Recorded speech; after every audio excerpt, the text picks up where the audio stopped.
نکاح صرف physical relations کے لیے نہیں ہوتا، یہ عورت اور مرد دونوں کو سماجی تحفظ بھی فراہم کرتا ہے۔ نبی کریم صلی اللہ علیہ وآلہ وسلم نے صرف پہلی شادی جوانی میں کی، باقی ساری شادیاں 50 سال کی عمر کے بعد کیں۔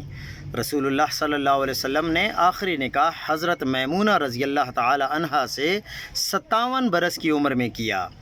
بابا فرید الدین گنج شکر رضی اللہ تعالی عنہ نے پہلی شادی 63 برس کی عمر میں کی اور ان کے 5 بیٹے ہوئے۔ پیر پگاڑا نے 90 سال کی عمر میں جوان لڑکی سے شادی کی اور ان کی اولاد پیدا ہوئی۔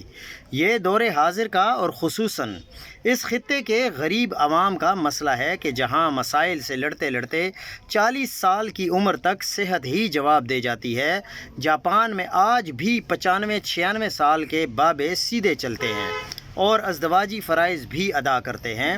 عرب ممالک میں جہاں خوشحالی ہے، 70-75 سال کے عربی بابے 4 بیگمات کے ساتھ ڈنر کرنے آتے ہیں۔ ہمیں تو کمپنی نے لوٹا، غیروں میں کہاں دم تھا۔ اس ملک کی بدحال اور غلام مخلوق کے دماغ بلوں نے جکڑے ہوئے ہیں، انہیں کیا معلوم صحت کیا ہے اور ازدواجی خوشیاں کیا ہوتی ہیں۔ بہرحال مولانا شیرانی کو نکاح مبارک ہو، مولانا نے حلال طریقہ اپنایا، ورنہ 18 نمبر بنگلے والا مولوی تو اتنا عیاش رہا کہ آخر علاج کے لیے بینکاک جانا پڑا۔